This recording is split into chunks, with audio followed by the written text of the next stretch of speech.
34차 카이로스 포럼 평범한 사람들의 위대한 시대를 시작하겠습니다. 오늘 말씀을 해주실 분은 이내경 선생님이십니다. 그래서 이 선생님을 잠깐 소개해드리면은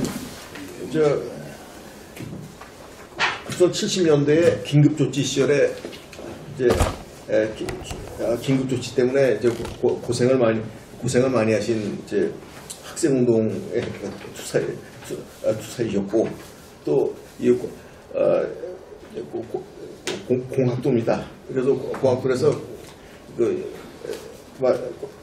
말하자면 통신도로서 아주 건실한 사회생활을 하시면서 정년을 무사히 마치시고 그리고 정년 이후에는 본격적으로 이제 그 민주화 운동과 이제 진짜 민주화 운동을 투신하셔갖고서 지금 굉장히 바쁘게 지내시고 계십니다. 그래서 오늘 평범한 사람들의 위대한 시대인데요. 말하자면 기존에 이런 토론을 하게 되면은 무슨 대통령을 갖다가 누구를 갖다 미는 것이 대통령을 갖다가 누구를 미는 것이 옳으냐니 주로 이거 권력의 형배에 대해서 좀 더 신경을 곤두세우는 분들이 많은데 이 선생님은 그런 권력의 그런 개인에게 집중된 권력보다는 보다 다수의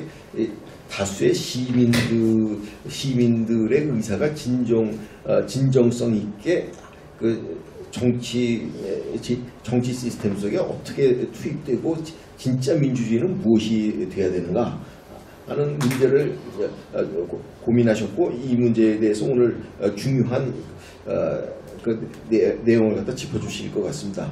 그러면은 지금 시간이 3시 30분 약간 지났는데요. 일단 이런 내용은 길게 얘기한다고 해서 그 내용이 다 잘 전달되는 것이 아니기 때문에 무조건 발표는 노력 목표로 30분 이내, 그러니까 4시까지 그 인사말 생략하시고 형용사 생략하시고 하고 싶은 말씀만 다 하시고 그 다음에 여기 뭐 다 한국의 민주화 운동에서 다 일가를 이루신 분들이 온라인 오프라인에 계시니까는 많은 분들이 이 자리에서 조금이라도 공론을 모아서 얘기를 갖다 정리할 수 있는 시간이 되면 좋겠습니다. 그럼 말씀 부탁드리겠습니다. 예, 소개받은 이내경입니다. 87년 민주화 대투쟁은 뭐 일부 학자들이겠지만 68 유럽 혁명보다 더 위대하죠. 그럼에도 불구하고 왜 장사치하고 아바타가 등장하다가 이제는 치명적 재앙이라고 평가되는 윤석열까지 왔느냐. 이것이 오늘 우리의 고민이죠. 근데 지금이라는 것은 과거에 누적된 조건과 상황도 있지만 미래는 불가치한 우연의 상황 속에서 결국 우리들의 실천 의지와 역량이 미래를 만들어간다라는 측면에서 역사는 진보하지 않는다. 실천의 과제로만 주어진다라고 얘기할 수가 있을 거고요. 그러면 왜 지금 윤석열이 등장했느냐? 가장 가까운 근인은 문재인의 그 무책임함과 무능함과 문재인 정부의 검찰총장이라고 얘기했던 그 부분이 윤석열을 등장시킨 가장 직접적인 원인이죠. 그러나 조금 더 나가면 우리 정치제도의 결함이 너무 컸던 거예요. 소위 승자 독식, 그 총선도 그렇고 대선도 그렇고 아마 결선제도가 있었으면 이렇게까지는 안 갔겠죠. 두 번째는 그래서 승자 독식 영어로 베토크라시라고 했는데 그래서 0.1%를 이겼다, 0.73%를 이겼다 해서 모든 권력을 독점하는 그래서 절차와 과정만 되면 모든 것을 독점할 수 있다라고 하는 이걸 아노크로 했습니다. 껍데기뿐인 민주주의, 형식적인 민주주의. 그러니까 승자 독식과 플러스 우리가 가지고 있는 것은 껍데기뿐인 민주주의죠. 라는 거가 있고요. 또 하나는 이제 저항적 대통령제, 그게 검찰 권력하고 결합이 돼서 나타난 현상인데 그걸 조금 더 멀리 가면 왜 이런 것들이 가능했느냐? 그건 해방 이후 대한민국이 결국 미 패권의 동아시아 전략에 편입되면서 반군기지화됐기 때문에 거기에 아주 매판적인 독재자 이승만부터 시작해서 반민특위 해체한 그러면 이 미 패권의 동아시아 전략이라는 건 뭐냐? 대한민국의 권력이 부패이든 특혜 세력이든 뭐 어떤 무지랭이든 뭐하든 미국의 자기 전략에만 따라주면 뭐든지 좋다. 혹은 자기네들 선택적으로 그렇게 만들어 왔죠. 그 결과라는 게 아주 음습한, 부패한, 특혜적인, 반민족적인, 매판적인 그 음습함 속에서 독버섯처럼 권력들이 커온 거죠. 그게 엄청난 네트워크와 물적 기반과 인적 구조를 가지고 현재 우리 유권자의 30% 이상을 장악하게 하는 근본 원인이죠. 우리 또 나가면 뭐 봉건 유죄라고 얘기할 수 있지만 일제 강점기가 대한민국을 식민지배하기 위해서 만든 제도가 소위 치안유지법. 치안유지법을 유지하기 위해서 만든 게 현재 검찰사법제도입니다. 세상에 없는 검찰 기소독점권. 판사 마음대로 판결하는 이 임의적 판결.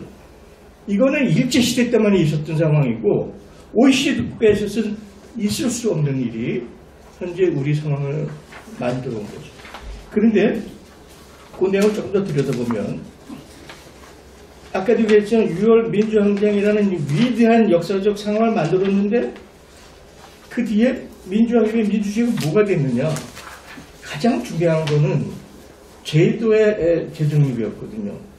그걸 소리 말하는 신법 혹은 뭐 변법 시스템을 바꿔야 됐는데 김영삼부터 문재인까지 정확히 얘기하면 포퓰리즘에 명망가 중심의 시스템이 작동한 게 아닙니다.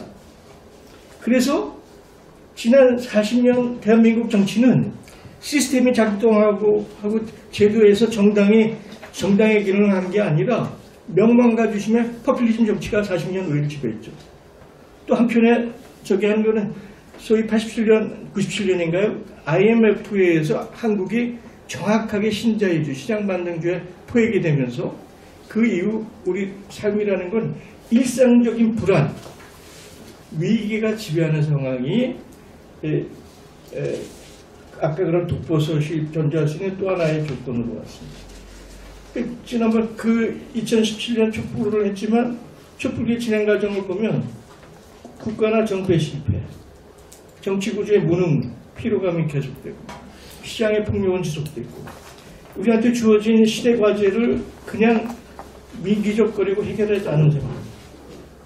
결국 이런 것들이 황당한 현재 치명적장을 가져온 거죠.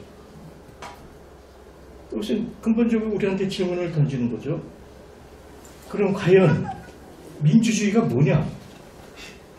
1차적으로 민주주의, 우리가 87년에는 대통령제만 쟁취하면 마치 가나안 땅에 들어가는 우유와 꿀이 흐르는 그 땅이라고 생각했는데 쟁취하고 난 그 다음에 민주주의가 아니었거든요. 민주주의는 목표가 아니었습니다. 민주주의는 과정과 절차일 뿐이죠. 과정과 절차를 통해서 거기에 우리의 과제를 담아가는 이중적 과제가 있는데 우리가 그냥 87년 대통령 하나만 하면 모든 것이 이루어진다고 봤던 거기에 우리의 큰 패착이 있었습니다. 그럼 현재 우리가 가지고 있는 민주주의가 뭐냐? 두 가지죠. 선거 방식에 의해서 권력을 결정한다. 그리고 그 선거 방식의 플레이어가 정당 중심으로 이루어진다. 그래서 선거 방식의 정당 중심의 민주주의인데 이건 역사적으로 어떻게 규정했냐면 그리스 현자인 아리스토텔레스는 엘리트 중심의 과도 정치다. 이 선거제를 그렇게 규정했습니다. 루소는 더 유명하죠. 선거 당일만 당신이 주권자고 다음 선거에 올 때까지 그게 4년이든 5년이든 다음 선거가 올 때까지 우리는 모두가 노예가 되는 제도다. 이게 루소의 언명입니다. 최근에 우리한테 잘 알려져 있는 그 불란스의 정치 경제학자 피케트는 현재 우리 집단 서방 자유민주주의 쪽에서 하고 있는 이 민주주의는 상인 계급과 계산장가의 야합이다. 다시 말하면 자본 세력과 지식인들이 야합한 것이 현재 우리 민주주의 모습이라고 맹렬하게 비판했습니다. 다시 말하면 정파적이고 자기중심적이고 이해중식적이고 자기들만의 잘난 유산자와 지식인들만의 게임이 현재 선거 중심, 정당 중심의 민주주의.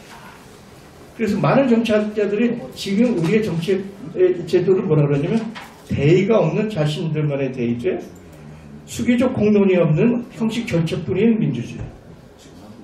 이렇게 규정합니다. 그래서 다시 한번 그러면 민주주의라는 절차와 과정이 선거밖에 없었냐? 아니죠. 인류 역사상 가장 민주주의가 발달했다고 하는 그리스에서는 선거가 없었습니다. 아덴에서 민주주의의 실천 방식은 직접 참여. 황제에 모였죠. 5,000명, 6,000명에. 그 5,000명이 모인 거기에 아젠다 세팅을 평해가 했어요. 평해 사람들을 누가 뽑았습니까? 무작위 추첨을 했어요. 문제가 있는 인민재판, 그것도 무작위 선출된 아테네 시민들에 의해서 구성됐죠. 그 다음에 전쟁을 해야 되는 장군과 행정을 해야 되는 집정관은 선출을 했어요. 그럼 선거하고 선출은 뭐냐? 선거는 정당이 뽑은 후보에 대해서 우리가 수동적으로 선택하는 것 외에는 없는 거예요. 선출은 자기가 잘 알고 자기 입장과 자기 이해와 자기를 대변할 수 있는 사람을 대신 내세우는 보다 적극적인 대의성을 가지고 있죠. 그러니까 우리가 가지고 있는 이 선거 중심의 정당 중심 민주주의는 민주주의가 아니라고 얘기할 수는 없어요. 그러니까 만행이라는 사람은 선거는 과연 민주적인가라는 책을 써서 굉장히 유명해졌는데 가장 품질 낮은 가장 뭐라 그럴까 이 헌법적인 민주주의 절차 중에서 선거 방식은 그렇다라고 1차적으로 결론을 내리셨습니다. 조금 더 이 그 선거 방식의 민주주의 문제점을 들어가면은 우선 그동안의 정당이라는 것은 집단서 방도 그렇고 대충 우리가 이제 승자독식 구조니까 양당 구조로 구축됐지만 민주주의가 먼저 된 유럽인 경우엔 크게 세 개의 정당이 그룹이 있습니다. 기존 체제를 방어하고 보수하고 명예를 지키는 보수주의. 그 다음에 소위 그 노동자 노층이라든지 일반 서민을 대변하고 이해를 관계는 진보주의적 성향. 그 주위에 위치하고 있는 자유주의적 성향. 그래서 보수, 진보, 자유 이 3개 정당이 중심이 돼서 선거를 해왔는데 3차 산업혁명이 이루어지면서부터 직업 구성이 바뀌어지고 조금 더 제가 더 디테일하게 얘기하지 못하지만 지금은 4차 산업혁명은 더 정확히 하면 지식경제사회로 들어가면서 우리 삶의 모습이 직업의 모습이 사회적 지혜의 모습이 대단히 다양하게 분석이 돼서 기존에 고착된 정당들이 이것을 담아낼 수가 없어요. 정당 제도 가지고 현재 우리 변해가는 사회적 위상과 모습과 실태를 담아낼 수 없는 계급성, 대표성, 정당의 대표성의 상실이 옵니다. 더 근본적인 것은 소위 87년 이후에 신자유주의가 들어오면서 산업 권력과 금융 권력이 우리 사회 모든 것을 통제하고 장악해 갑니다. 정치권을 간접적으로 영향을 주고 미치지만 가장 중요한 것은 민주주의의 공론의 장을 장악하는 미디어, 대학, 연구기관, NGO까지도 문화까지도 산업 권력과 금융 권력이 거의 완벽하게 동들합니다. 그 중에 가장 중요한 것이 미디어입니다. 우리가 지금 얘기하고 있는 서구의 유명한 미디어들, 뭐 BBC든 뭐 CNN이든 뉴욕타임즈든 워싱턴 포스트든 뭐든 다 우리가 알고 있는 주류 언론의 90%는 국가 권력 내지는 거대 자본의 하수인입니다. 외건 밴드 역할을 하고 있는 거죠. 이것이 현대 민주주의 위기를 가져오는 가장 핵심적인 문제. 그런데 여기서 그러면 우리가 대의민주주의, 정당 민주주의를 포기할 수 있을 것인가? 대의민주주의의 일상성은 포기할 수 없습니다. 정당도 포기할 수 없어요. 그중에 가장 중요한 것이 정치의 핵심은 리더십인데 정당이 없이는 리더십을 만들 수가 없습니다. 지난 한 10여 년 동안 서구에서 새로운 민주주의 운동의 시도가 있어요. 포데모스가 있고 시리자가 있고 오송이 있고 해적당이 했는데 다 실패했습니다. 왜 실패를 했을까? 리더십 형성에 실패했어요. 정치에는 물론 일반인들의 적극적 참여라는 문제도 중요하지만 리더십을 형성해야 되는데 리더십을 형성하기 위해서는 정당 제도가 불가피하죠. 그래서 그 대의적 정당 체제를 우리가 와해시킬 수는 없습니다. 그러면 그 정당의 품질을 높여가야 되는 문제는 있겠죠. 그래서 정치 변혁적 과제에 충실하게 정책 정당이 되고 선거제를 개혁하고 뭐 비례성을 강화하고 결선 투표를 하고 당내 민주성을 부여하는, 그래서 정당의 품질을 높여가는 일은 할 수 있습니다. 그러나 아까도 얘기했지만 선거를 통해서 정당을 통해서 만든 그 시스템은 명백히 한계가 있다. 그래서 이제는 주권자인 일반 시민들이 적극적으로 개입한다. 전면화해야 된다. 그래서 대의민주주의 선거제에서 정당 중심의 대의민주주의를 보완하고 기량하는 견제적 과정으로 가야 돼서 우리 헌법의 1조 1항 2항에 있는 시민주권을 전면화, 규범화, 제도화, 법제화해야 되는 시민주권의 시대의 필요성이 극대화되기 시작합니다. 그리고 다행히 정보 시대가 들어오면서 우리가 선거를 안 기다려도 필요하다면 언제든지 일상적으로 참여할 수 있는 그런 툴, 방식이 우리한테 부여됐죠. 이 얘기를 하나씩만 조금만 더 깊이 가겠습니다. 선거 중심의 대의제가 갖고 있는 근본적인 문제는 18세기 미국의 건국과정이나 소위 사회계약론에 의해서 삼권분립의 유럽의 제도가 들어왔을 때인데, 미국 건국과정은 이게 민주주의가 아니에요. 건국과정의 아버지라고 하는 사람들은 미국 사회의 최고의 엘리트들과 엄청난 유산자들이 자기 권력들을 어떻게 배분하고 견제하고 합의해내느냐의 그 과정으로 미국의 헌법이 만들어진 거거든요. 그게 일반 대중을 위해서 만든 게 아닙니다. 그 제퍼슨하고 메디슨이 한 얘기가 있어요. 일반 대중들은 항상 폭도기 때문에 일반 대중들이 정치에 참여하지 못하게 만들어야 된다. 이게 건국의 아버지들이 만든 미국의 헌법의 정신이에요. 그럼 유럽에서 몽테스키 등에서 상권 분립을 만든 이유는 뭐냐?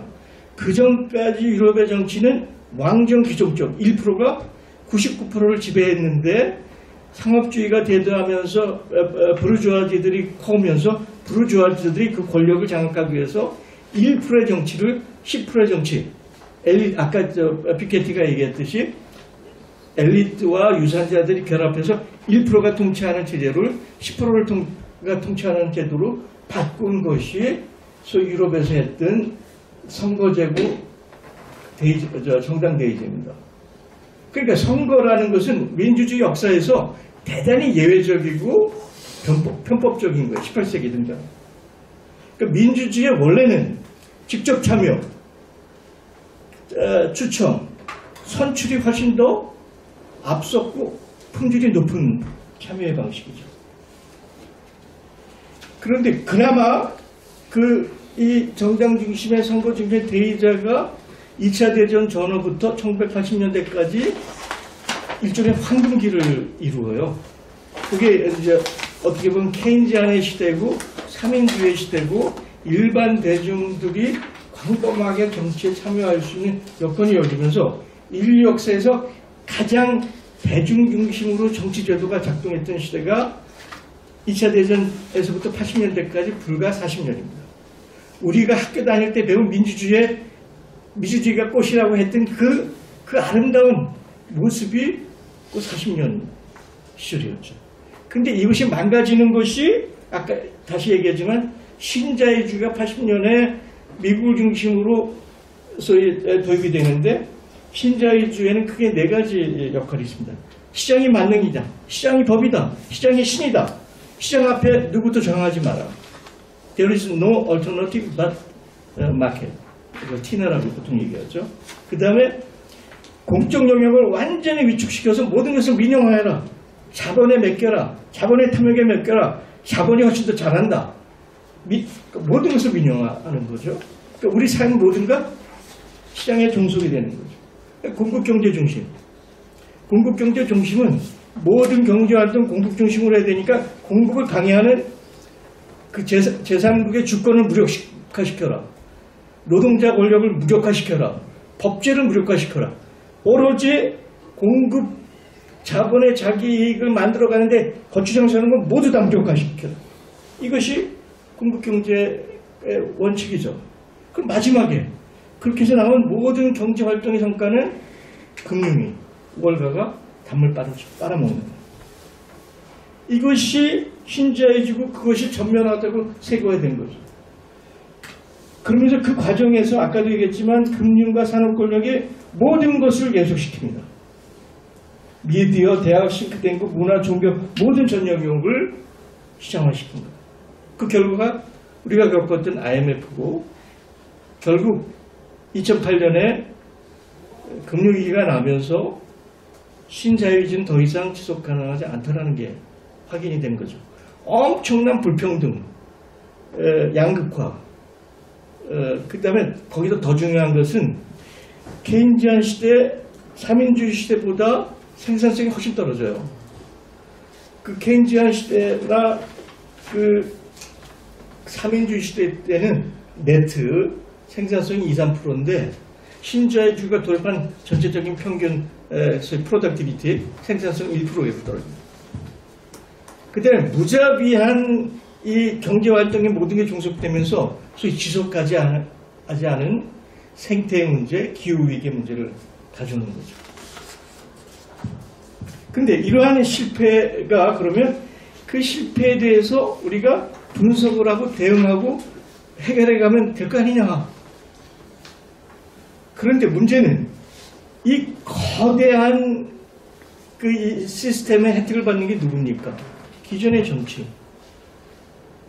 그 산업 권력, 금융 권력, 거기에 포섭된 소위 아까 얘기했던 상인 계급과 지식인 계급에 포섭된 소위 상류 10%는 이 시장 만능에 의해서 혜택 집단이거든요.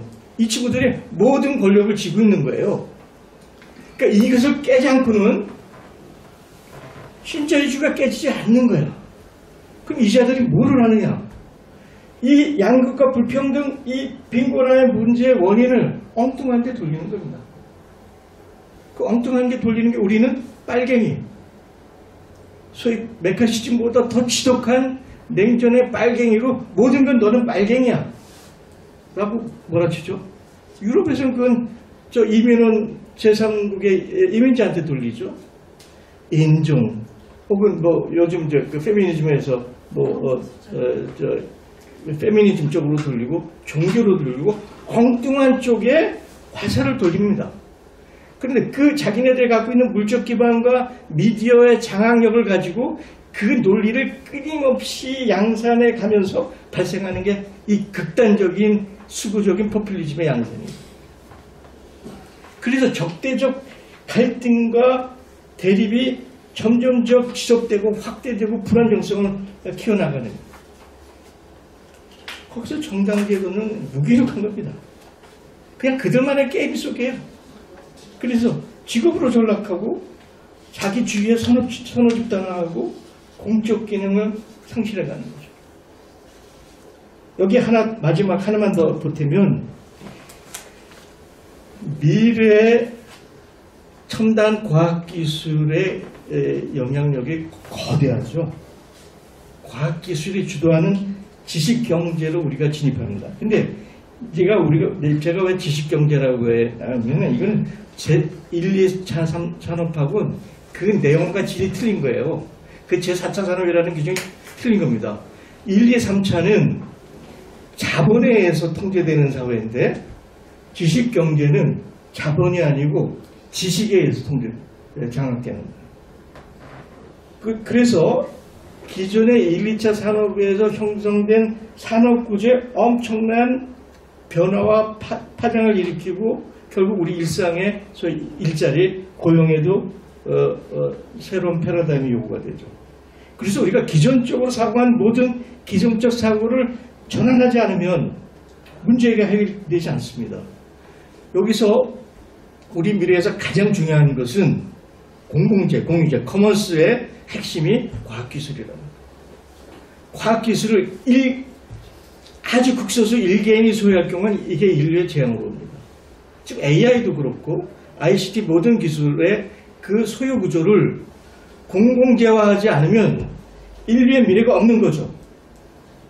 그러면서 우리가 기존 개념의 접근을 진보의 접근을 벗어나서 소유 개념의 일대 전환이 요구되는 것이 지금의 상황입니다. 그렇다고 해서 그 소유 개념을 무슨 공산주의 같은 개념이 아니고 사적 소유가 맞는 것은 사적 소유, 지분 소유가 맞는 데는 지분 소유, 협동조합적 소유가 맞는 것은 협동조합적 소유, 공공적 소유가 맞는 건 공공적 소유, 국가적 소유가 맞는 다양한 소유의 개념들을 적시적소에 재구성하는 것이 인류의 대단히 중요한 문제입니다. 제가 10분 더 하셔야 됩니다. 더 하셔야 5분 남았습니다. 더 하실게요. 10분 조금 더 하겠습니다. 여기에 2020년에 루비니 교수가 거대 위협이라는 얘기를 했는데 10가지를 얘기했는데 그 중에 제가 핵심적인 얘기라면 그때 이미 지정학적 위기, 그게 인터레그룸, 권력의 공백에서 소위 그 불안정성이 확정되는 괴물의 시대에 나타났죠. 거기다 이제 트럼프라는 이 특이한 인물이 이 상황을 아주 극적으로 만들고 있고, 기후위기와 에너지가 또 하나의 핵심적인 문제인데, 문제는 기후위기가 언젠간 인류한테 식량의 위기를 가져올 수 있다는 거예요. 우리가 식량에 의존하는 곡물류가 10종류밖에 안 되는데 10종류가 모두가 기후한테 예민하거든요. 우리 에너지 문제 보세요. 그러니까 식량과 에너지에 가장 취약한 나라가 OECD의 대한민국이에요. 우리가 대비되어 있습니까? 에너지하고 식량에 대한 문제가. 그 다음에 기후, 우리가 코로나도 했지만 생태 위기 문제에서 이미 인류가 지속 가능하려면 산업 문명에서 생태 문명으로 전환을 해야 돼요. 이것을 우리 정치 권력이 해낼 수 있을까요? 산업 문명에서 생태 문명으로 전환하는 걸 현재 우리 정치인들이 해낼 수 있을까요? 마지막으로 가장 위험한 것은 인류 역사에서 보지 못한 엄청난 과잉 부채. 이 과잉 부채는 크게 세 가지입니다. 공공의 부채, 기업의 부채, 일반 가계 부채 다 합해서 현재 전 세계 평균이 약 300%에서 330%입니다. OECD 평균이 350이에요. 미국을 중심으로. 중국이 300%입니다. 우리가 280%에서 300%로 접근하고 있어요. 그런데 이 과잉 부채는 인류 정규현직 과거에는 그 희년을 통해서 그 부채를 탕감해주고 왔죠. 근데 지금 우린 부채를 탕감하는 시스템이 없잖아요. 그럼 이 부채 문제를 해결하는 데는 한 서너 가지 방식이 있습니다. 부채의 이자율보다 성장률이 높을 때는 문제가 없습니다. 성장이 잘 나가거든요. 이미 인류 사회에서 이자율보다 성장이 높아지는 시대는 끝났습니다. 이거 불가능해요. 그럼 두 번째는 뭐냐? 가지고 있는 부를 순환하고 재분배하면 되죠. 그렇죠? 그게 하면 돼. 그게 안 되면,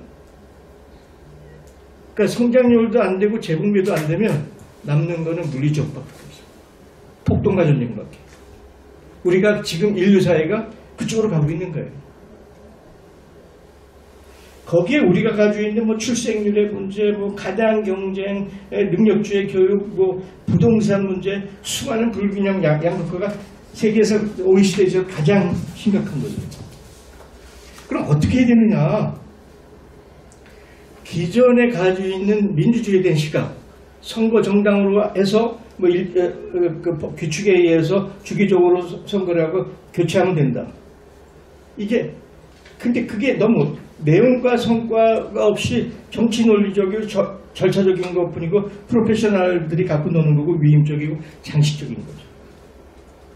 그래서 새로운 민주주의는 그런 직업적 영역을 통해서 국가의 모든 주권자들이 일상적으로 필요하면 참여할 수 있는 새로운 장을 만들고 룰을 만들고 과정을 만들어가야 된다. 그런데 서양의 친구들은 주로 절차와 과정과 법적 절차에 관심을 두는데 여기 다시 우리 동양적으로 생각해보자. 동양에서 정치는 정치 정량 안 합니까? 올바름을, 정치를, 규범을, 백성을 생각하는 게 정치죠. 서양의 정치는 이런 개념이 없어요. 그래서 동양적 사고를 우리가 다시 한번 저기 하자도 제가 이제 뭐 조상의 삼균주의도 얘기했고, 삼민주의로서 민법, 민업, 그 다음에 밀락의 얘기를 했습니다. 근데 이런 과정이 서유럽에 있었어요. 첫 번째가 포데모스가 시작을 했습니다. 위켄, 포데모스. 그래서 포데모스가 강장에서 외친 거가 기존의 민주주의는 to be reviewed, to be redefined, to be redesigned. 새롭게 조명하고 새롭게 정의하고 새롭게 설계하자. 라고 포데모스가 문제제기를 해요. 정확하죠.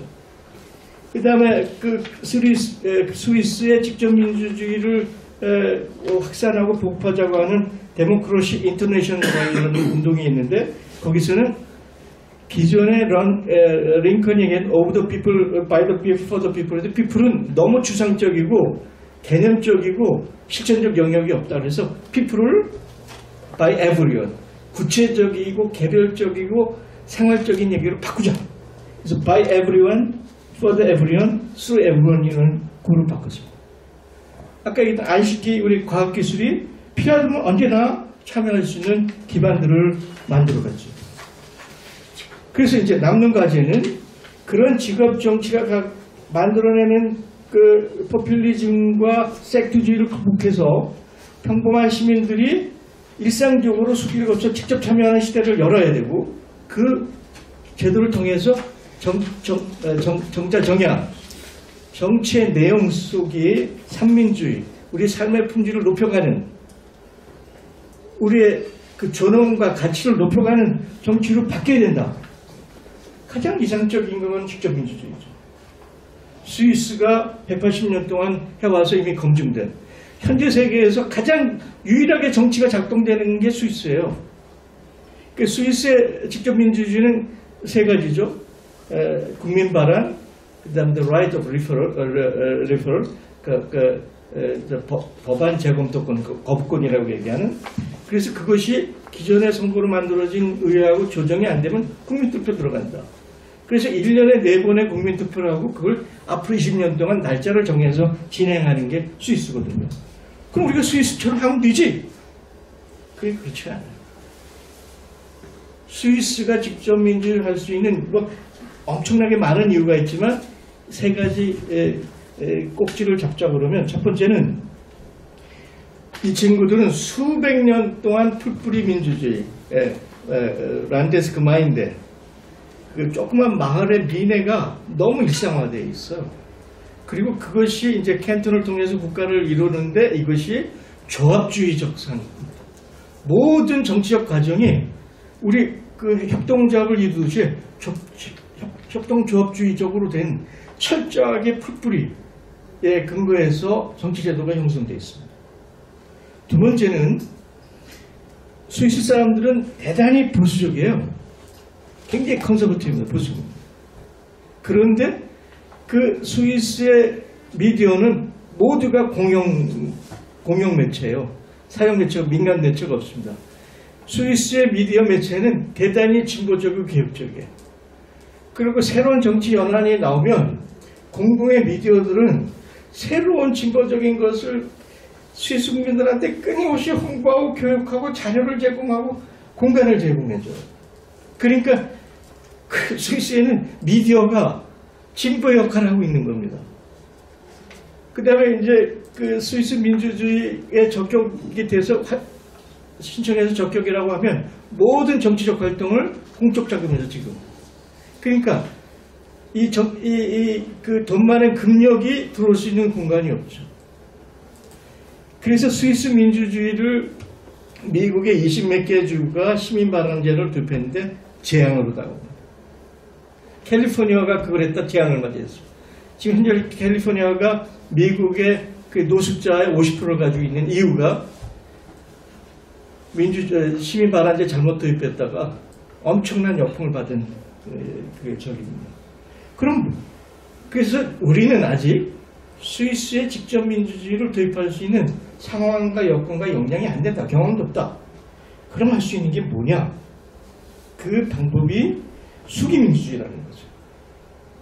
수기민주주의에서 시민의 각성과 경험을 통해서 일상적으로 참여하는데 추첨을 통한다.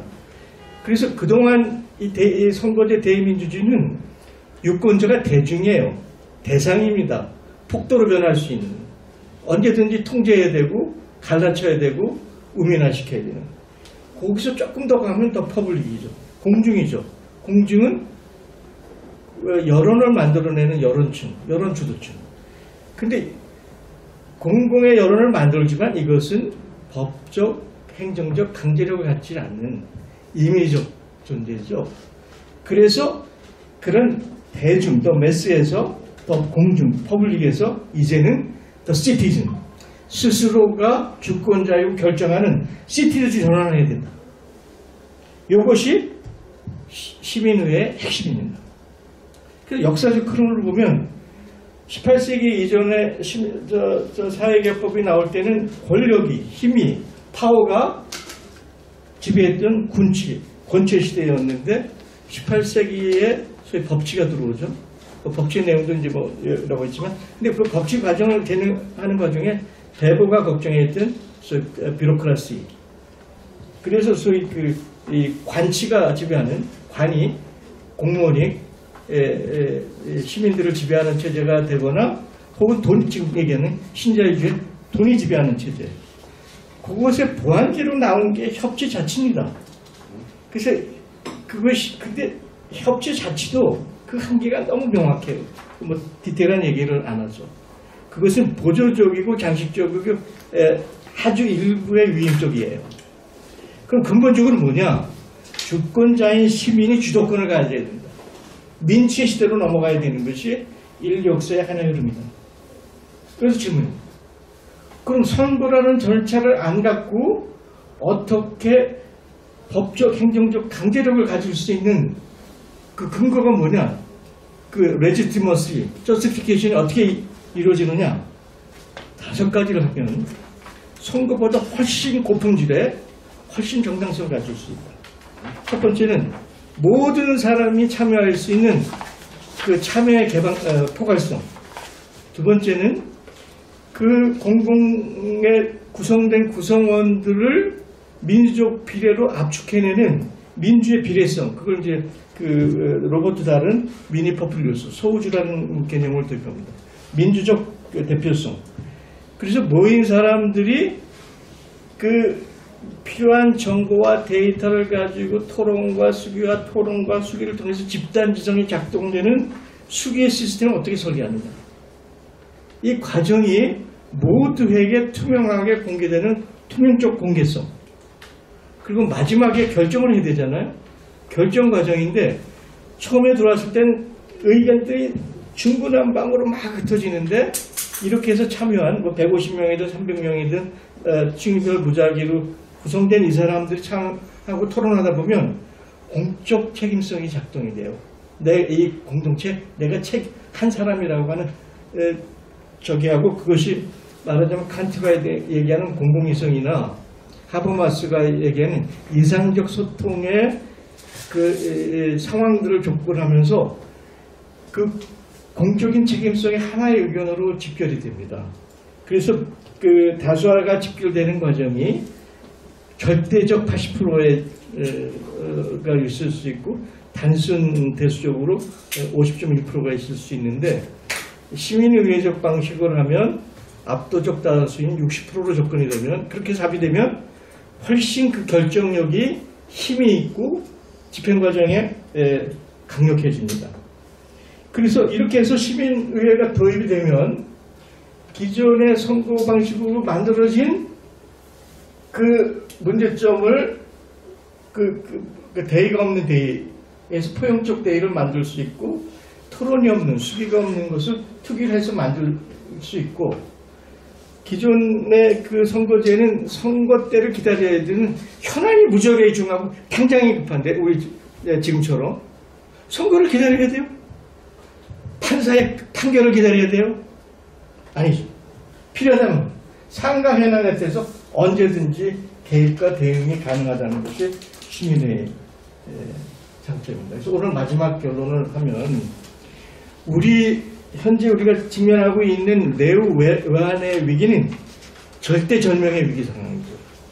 이 절대적 위기 상황은 우리가 지난 80년을 경험했지만 현재 제도의 정치권 가지고는 절대 해결이 불가능하다는 게 제 판단입니다.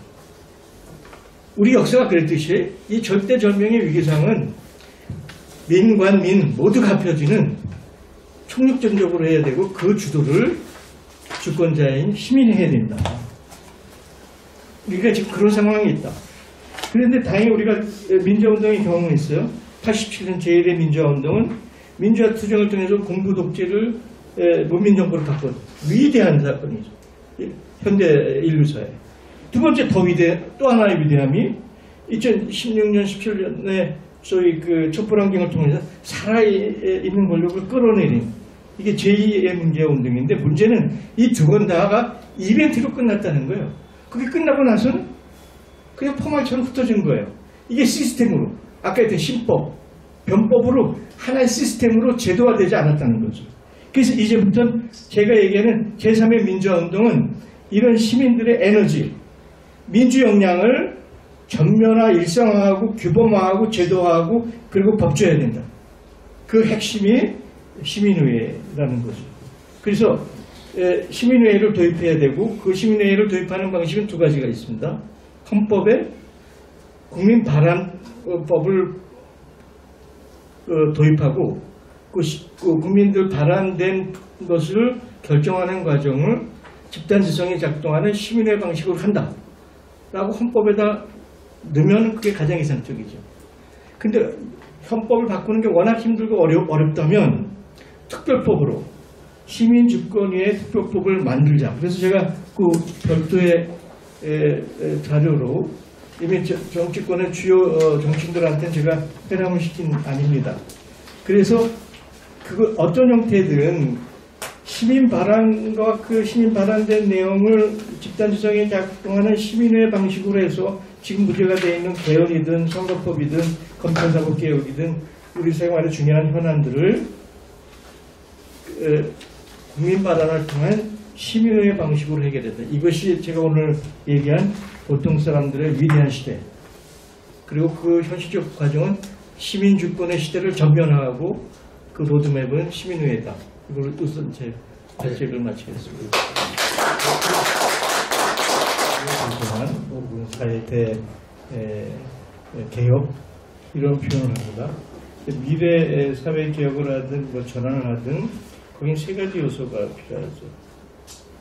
물론 우리가 담아낼 그 합의된 내용을 우리 있어야 되지만 그 내용물을 담을 수 있는 그릇, 절차와 과정이 로드맵이 정확해야 되고 그것을 해낼 수 있는 요리사, 주체 역량들이 있어야 되죠.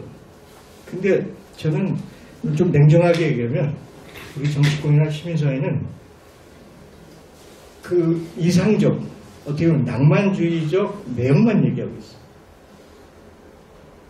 그 이상을 실현할 수 있는 로드맵이 있습니까? 그걸 해낼 수 있는 역량이 우리한테 있을까요? 난 거기에 대해서 그래서 제가 강조하는 것은 그 세 가지 중에 이제 역량의 문제는 아까도 리더십의 문제고 그건 또 다른 주제지만 우리한테 중요한 것은 그 이상적 내용도 중요하지만 그 내용을 실천할 수 있는 방법론, 그런 절차와 과정을 제시하게 된다. 이게 예를 들어서 제가 요즘 그 중국 드라마를 아주 즐기는데 그 춘추전국 시대를 통해서 진나라가 통일하게 되는 과정이 대진제국이라는 드라마가 있어요. 난 요즘 상황을 다시 봅니다. 어떻게 보면 공맹보다 훨씬 더 위대했던 인물이 상황이었다. 상황이 없었으면 중국 천하의 통일이 어렵다.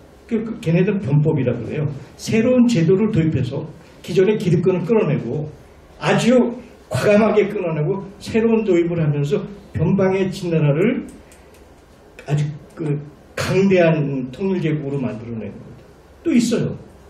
한무제가 과거제를 도입하면서 그 적서차별 없이 그 계층차별 없이 수많은 인재들을 채용하는 과거제를 도입하면서 한나라의 강성한 시대를 열었고 당의 당태종이 소위 공론회장을 열어서 또 하나 이것도 변법이죠. 신법이죠. 그래서 중국이 저렇게 큰 거에는 세 번의 새로운 제도의 시스템, 상황에 의한 법칙, 한무제가 도입하는 인재등용의 방식, 그 다음에 당태종이 만든 이러한 변화가 있었으니까 중국이 했는데 그것을 속내할 때는 왕한석이가 신법이라고 내놨는데 실패해서 송나라는 그냥 사라져버리잖아요. 그러니까 우리한테 중요한 것은 그 가치, 우리가 지향하는 그 아름다움이 중요한 게 아니라 그걸 실천해가는 정확한 제도, 그릇, 로드맵이 필요하다. 근데 우리는 지금 그게 굉장히 그 부분이 우리 내부 토론에 약하다 하는 생각입니다. 하지만 요즘만 현재 우리나라 유권자 그 시민들의 한 30%는 그 우리가 역사적으로 하지 못한 그 업보에 의해서 이 사람들은 우리가 생각하는 사람이 아니에요. 가인입니다. 강시입니다. 보시죠. 이 30%는 만들어진 강식의 로봇이에요. 그럼 누가 만들었느냐? 아까 다양한 수구 우익 세력, 특혜 세력, 부패 세력, 그 뒤에 외세가 있죠. 제가 그 윤석열이 대통령으로 되는 과정을 제가 제일 먼저 폭로했는데 미국의 정보부 FBI와 CIA가 와가지고 강권을 해요. 윤석열은 처음에는 나는 검찰만 지키는 사람이 대통령 할 사람이 없다고 거절했는데 결국 CIA의 지니 하스펠이 강요하다시피 해서 끌어냈거든요. 그 다음부터 이제 조국 면문지와 작전이 들어갑니다. 미국 해방 이후 반공 기저하는 미국의 패권의 프로그램이 그대로 작동됐던 거예요. 그 캠프 데이비드까지 간 거죠. 캠프 데이비드 3자 정상회담은 가츠라테프트 미략보다 더 악질적인 겁니다. 가츠라테프트는 미략이었죠. 비공개죠. 이건 전 세계 공개한 거 아닙니까? 대한민국이 그 미국의 그냥 전초기지의 딸내미 국가라는 거를. 그런데 그렇게 만들어진 풍조는 아까 제가 얘기를 했어요. 그렇죠? 그러니까 우리가 그 30%가 만들어진 거에 대해서 너무 연연해할 필요 없습니다.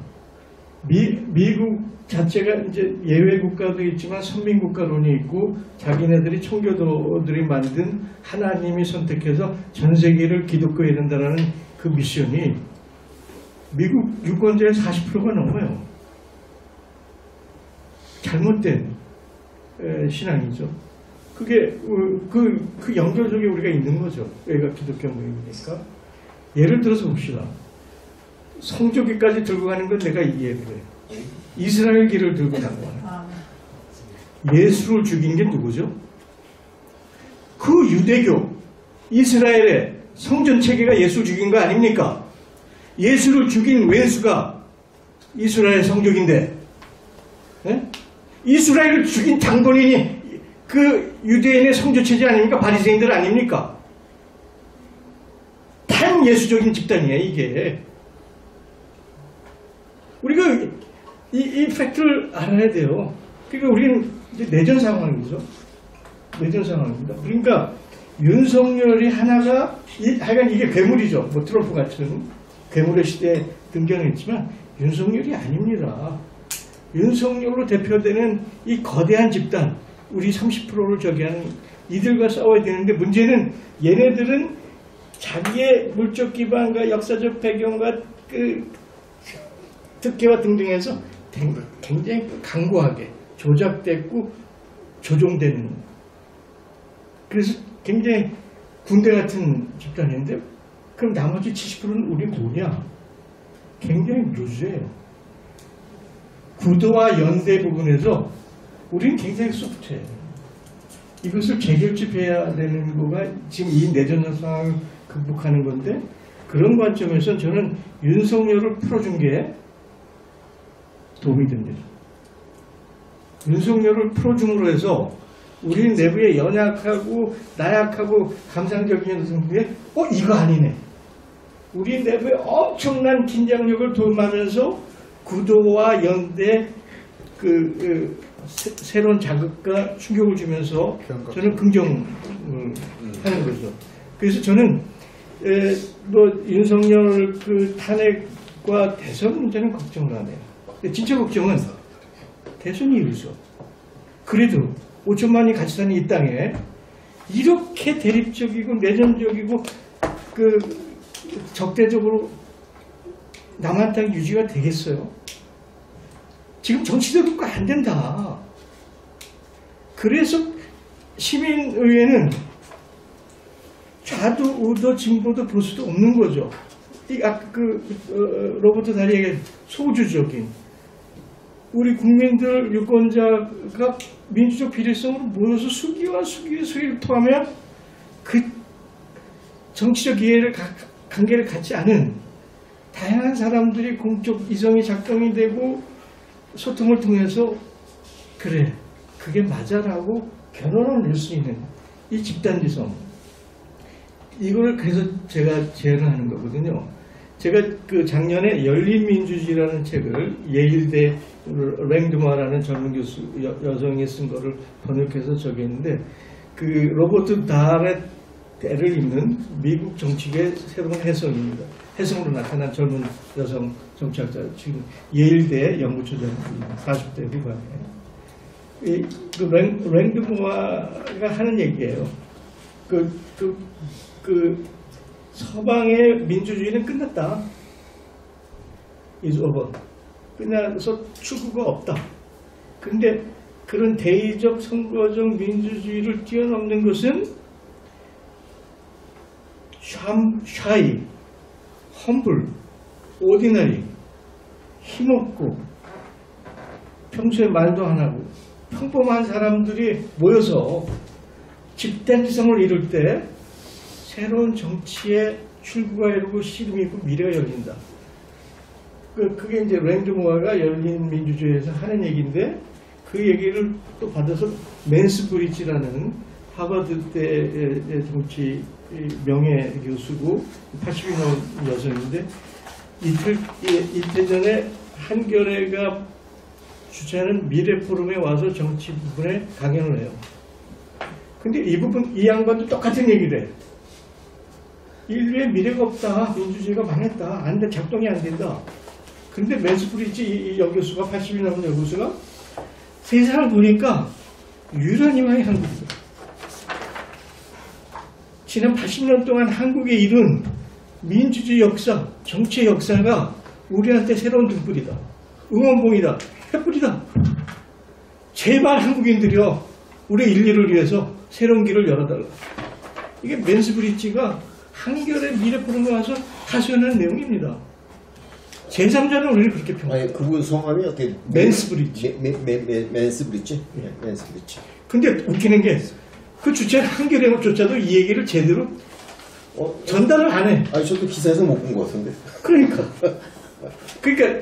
서방이나 제3자가 보는 한국의 포텐셜은 정치적 역량은 대단히 큽니다. 근데 결국 그 나라의 그 정치 제도나 민주주의 수준은 좀 일반 시민들에서 결정이 되잖아요. 근데 그나마 서구 사회는 민주시민교육이라고 해서 1인당 100유로를 할당해서 끊임없이 민주교육 토론회장들의 기회를 여는데 우리한테는 그게 없어요. 아니 민주화 기념사업회도 만들고 저 김대중 노무현 문재인 정권 10몇 년을 했는데도 시민들의 자기 민주교육에 대한 프로그램들이 정립이 안 돼 있어. 이거 해야죠. 그건 이제 거기서부터 민주주의가 터나가는 거니까 그건 오늘의 주제하고는 또 다른 우리 이 포텐셜이 전 세계가 인정하는 대한민국 이 유권자 시민들의 역량을 더 단계를 높이는 그런 교육 프로그램, 토론의 기회들을 끊임없이 발굴하고 확장해 가야 된다고 생각합니다. 예,